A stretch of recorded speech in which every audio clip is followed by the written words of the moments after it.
So yeah, because we humans, we look at faces to see whether someone, wants to kill us or love us and stuff.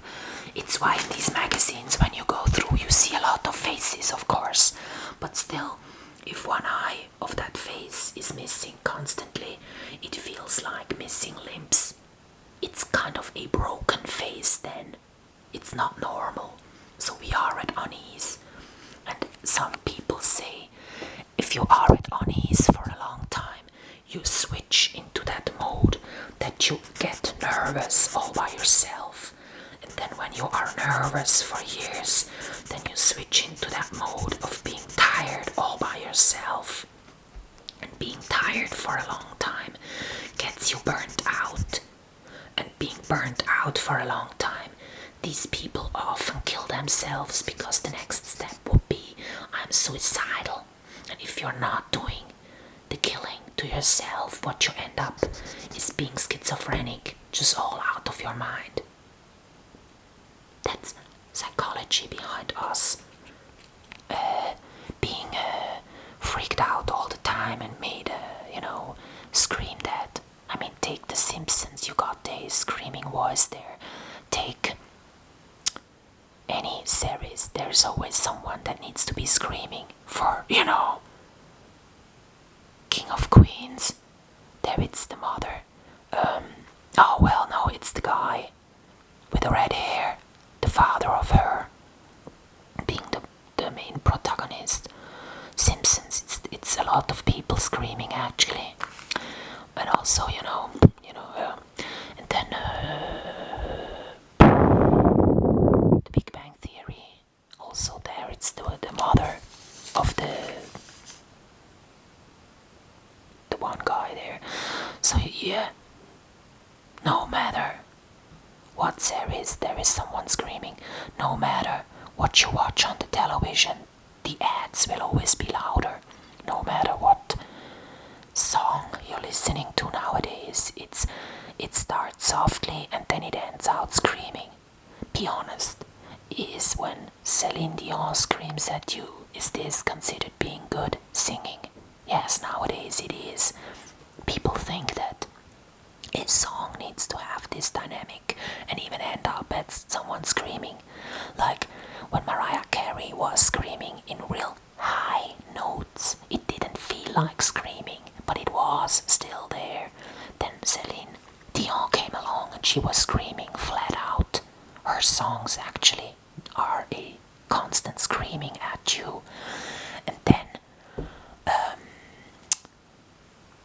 the one with the deep voice, I forgot her name.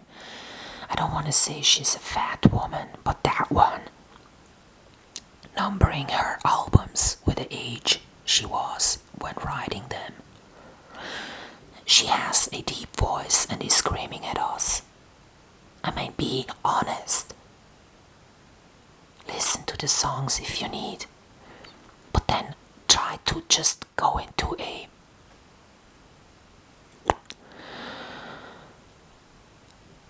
culture, any on this earth, and listen to a traditional song, or type in children singing at school. It sounds differently. They don't do this dynamic thing, starting with a whisper, ending up with screaming, because then you will feel that it is a screaming at you because of the dynamic. And also, traditional songs, they don't go screaming at you. They're even boring to listen to because you're not getting into that adrenaline stage. You don't feel like, your body, your biology is thinking. But this one now in brackets, am I threatened right here? Do I need to flee? The first thing, every thought and everything entering your brain is going through is the amygdala. And this little thing, that kind of almond sort of thing in your brain, always needs to first, before anything else is felt or thought or calculated or constructed or, kind of before you juggle, play an instrument or paint something,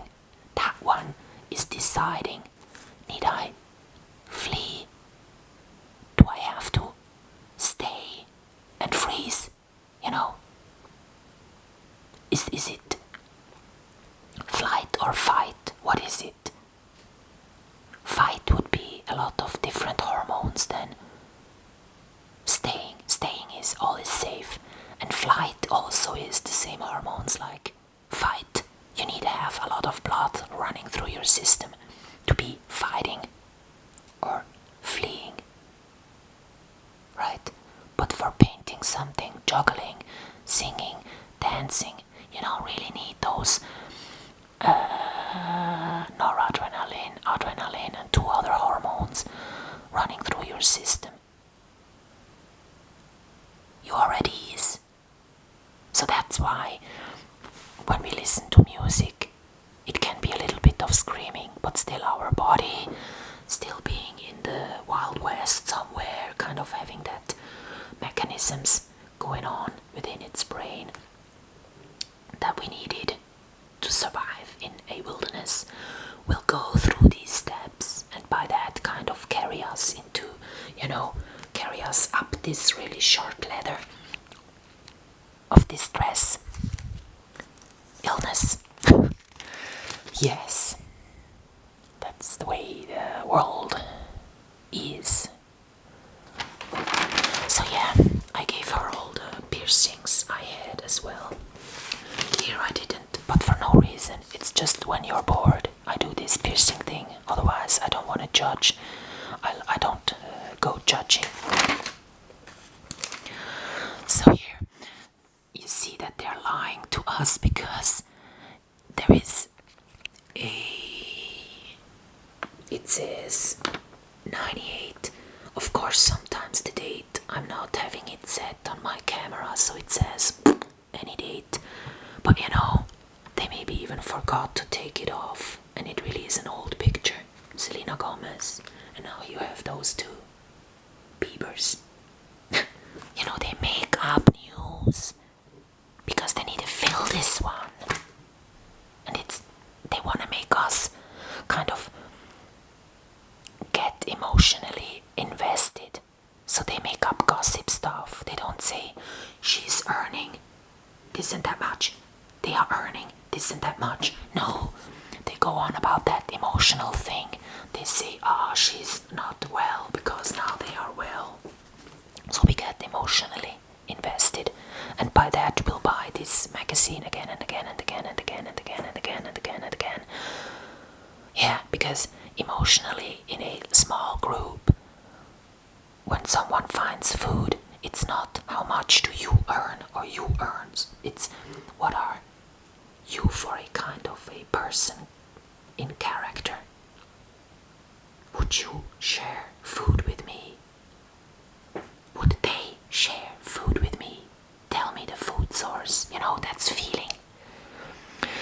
And also, in 1997, this university in the middle of Switzerland found out that there is just 50 big companies called conglomerates owning as much as 40% of the world's finance, all the deals, all the business they owned. And then they were even looking at who owns these conglomerates. And I don't want to go, vigilant citizen style. It's all the Rothschilds, because the Rothschilds, they are actually a red shield, like the red cloth you have a bull run against. So of course we need to run against them, because that's why they put these people out there, that name. Okay, but let's call them Yetzilop, just that one backward. So the Yetzilops, you could give them any name, it's a made up name anyhow. So the Rothschilds, now I call Yetzilop, own about, of these 50 conglomerates, 40 of them. A conglomerate is a lot of, it's like Google and Yahoo and Apple and all of them together, and banks and insurances and food manufacturers and mines, like all of these things. So a conglomerate just has one board at the top, and on that board, when they meet, it's just one person that is the CEO, the one deciding upon gonna go. So when you say there is like one person at the top of these 50 conglomerates, most of them, 40, I don't know, most of them, it's in the end just a few people on earth that are deciding whether we are gonna see what we see in this magazine or not. And they got the reason. They are the dominant but minority. They need to rule us with psychological means, otherwise they are overrun. They are the minority still, but they're dominating us because they got a lot of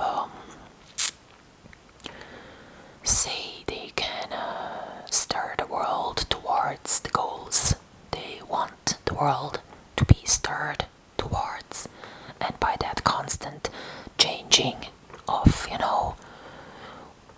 what's the say at the moment, they kind of construct a chaos. When everything is changing all the time, you don't have a ground to rest upon, stable ground. Your ground is constantly kind of shaking. That's the chaos. And by that, they rule us because they don't care whether, like in Rome, there were, pedophiles. Like all the politicians had young boys for their pleasure. That was ancient Rome. But nowadays we go, there is WikiLeaks, there is those people in the Vatican actually going to Dominas, paying boys to have sex with. Okay, now it's the opposite. So you don't know there is no guidance you can live upon. That's the chaos. And they use that chaos to kind of have us not realize that we need to do decisions on our own and so on. The chaos is always good. They go from one side to the other side in what is the say at the moment, and they stir it. So that's good because they stir where the world is going towards. They have the say. They don't care about the real outcome, whether we are decadent or whether we have like this minimalism thing going on.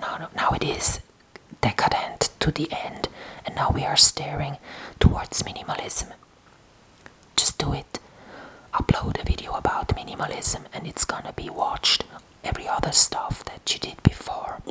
But minimalism in the title makes it. Or, on YouTube. I was once, you're not allowed to do wrong titles, so you cannot just put minimalism onto every video. It needs to be dealing with minimalism, right? But me being so much into minimalism and essentialism, I know that one is true. All the videos where I do show my art, show my whereabout, doesn't get watched. But the minimalism, yes. And then also, once I was into this transgender BS, I'm so sorry, but I needed to find out myself whether this was true, yes or no. So I was kind of astonished how much that one was watched. But all the others, no. So yeah, soon I'm gonna tell you the real names of the elite. It's not Rothschild. And it's not Yetzi Lop either.